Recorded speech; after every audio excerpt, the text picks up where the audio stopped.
देखिए, most general equation of simple harmonic motion किसको बोलेंगे? अभी भी आपने कुछ और उसमें वेरिएशन कर सकते हैं, जैसे आपको जो इस तरह की पोजीशन दे रखी है, मान लो 0 + a - a, या आपकी एसएचएम की लाइन है, बार बार सुनते सुनते याद हो गई होगी सबको ये अब तो ये। तो यहाँ पर किसी पोजीशन पे, डिस्प्लेस पोजीशन पे t = 0 लिया है आपने, लेकिन वो t = 0 नहीं है, बल्कि उसने बोला वहां पर कब है, t = t1 पे। उसने कहीं से शुरू किया होगा t = 0, उससे कोई मतलब नहीं है हमको, बट उसने बोला t = t1 पर है यहाँ पर पार्टिकल। मतलब ये जो आपकी t = t1 वाली पोजीशन आ रही है फाई नॉट पे, ठीक है? तो फिर टी टाइम में कितना घूमेगा? घूमेगा तो वही टी टाइम में तो ओमेगा इंटू टी। अब देखो आपकी मीन पोजीशन से डिस्प्लेसमेंट वाला ये परपेंडिकुलर की लेंथ कितनी हो जाएगी? अब ये हो जाएगी ए साइन, इसको वाई बोल दो या एक्स बोल दो, जो भी डिस्प्लेसमेंट है, एक्स भी बोल सकते हो, डिस्प्लेसमेंट को लिख रहे हैं अपन, ठीक है ना? एक्स वाई एक ही चीज है, अभी ध्यान रखना, कुछ अलग नहीं। तो एक्स इक्वल टू कितना आ जाएगा, ए साइन ओमेगा, कितना आ गया है, ओमेगा टी फाई नॉट। तो कितना, अच्छा सॉरी इसमें गलत कर दिया ना मैंने। अब टी टाइम बाद कह रहा है कि इस 0 से लेकर टी टाइम है, अगर यहाँ पर टी टाइम है तो घूमने के लिए इसको टी पूरा ओमेगा इंटू टी टाइम थोड़ी नहीं मिला है, कितना मिला है, t - t1 टाइम ही तो मिला है, ठीक है? तो ये जो एंगल आपका आएगा थीटा, जो आएगा घूमने का, ओमेगा इंटू t - t1 आएगा, ये ध्यान रखो, ठीक है ना? आपने t = t1 पे यहाँ पे दिया, फिर यहाँ से यहाँ तक आने में टाइम कितना हो गया, टी हो गया। तो यहाँ से यहाँ तक कितना घुमा, t - t1 है ना, क्योंकि टी टाइम तो आप यहाँ से लोगे, यहाँ पे भी आपने t = 0 लोकेट किया हो, ठीक है? यहाँ पे भी आपने t = 0 लोकेट किया, वहां से टी टाइम है, यहाँ पर t1 पे फाइंड आउट हो गया।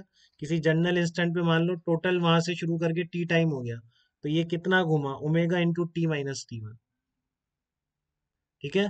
तो आपका ये कितना आएगा, यहाँ से एंगल टोटल हो जाएगा phi naught plus omega into t - t1 हो जाएगा। इस चीज का ध्यान रखें बेटा, ये आपकी t = t1 है, और टी टाइम पर अगर देखोगे तो एंगल रोटेटेड होगा ओमेगा इंटू t - t1। तो ये आपका y कितना हो जाएगा, omega into t - t1 plus phi naught हो जाएगा, ठीक है? तो अभी इसको, अभी ये क्लियर है कि मान लो कोई पोजीशन, इतना बड़ा एक्सप्रेशन दिख रहा है तो आपको समझ आना चाहिए क्या कह रहा है, कि t = 0 पर पार्टिकल मीन पोजीशन पे नहीं था, कहीं और था, और t - t1 भी है, तो फिर आपका t = t1 पर पोजीशन फेज कितने आ रही है, फाई नॉट आ रही है बेटा।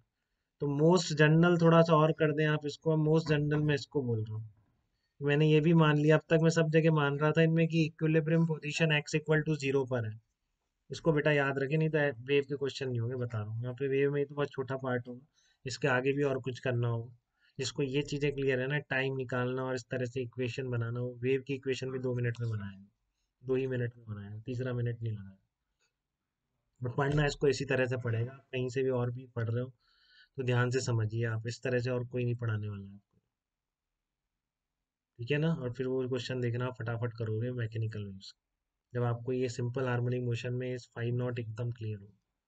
तो मैं मोस्ट जनरल केस आपको क्या बता रहा हूँ, मोस्ट जनरल केस बता रहा हूँ कि अगर आपकी इक्विलिब्रियम पोजीशन x = 0 नहीं है, ठीक है ना, और फेज भी आपको इनिशियल लोकेशन भी t = t1 पे गिवन है, तो अब इससे जनरल नहीं बनेगी, ये आपका जनरल हो गया।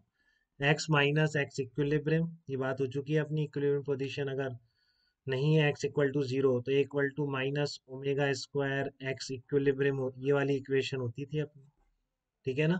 तो इसी का सबसे जनरल सॉल्यूशन मैं ये लिख रहा हूँ, a sine omega t - t1 plus phi naught, this is the most general equation of simple harmonic motion. इसमें आपको फेज t = t1 पे गिवन है, इक्विलिब्रियम पोजीशन भी x = 0 नहीं है। तो ध्यान रखो बेटा, अब इसका सब चीज इस चीज की स्पेसिफिक होगी, जो भी आप इक्वेशन फॉर्म करेंगे, ठीक है ना? इसका और जनरलाइजेशन नहीं है, जो भी आप इक्वेशन बनाएंगे आप सिंपल हार्मोनिक मोशन में, वो सब इसका स्पेसिफिक केस होगी। कभी t1 0 हो जाएगा, कभी फाई नॉट 0 हो जाएगा, या कभी x इक्विलिब्रियम 0 हो जाएगा। तो यहाँ तक की बात समझ में आई हो तो मैं आपको अच्छा क्वेश्चन दूं, जो आप पूरा फिजिकल सिचुएशन से समझ के ये डिसाइड करेंगे सारे, और फिर करेंगे। बट वो फिजिकल सिचुएशन तो आप समझ जाएंगे अपनी पहले की मैकेनिक्स की नॉलेज से, बट उसको समझने के बाद भी इक्वेशन बनाने में इसमें कोई दिक्कत तो नहीं है आपको? देखो, इसमें कोई दिक्कत तो नहीं है आपको?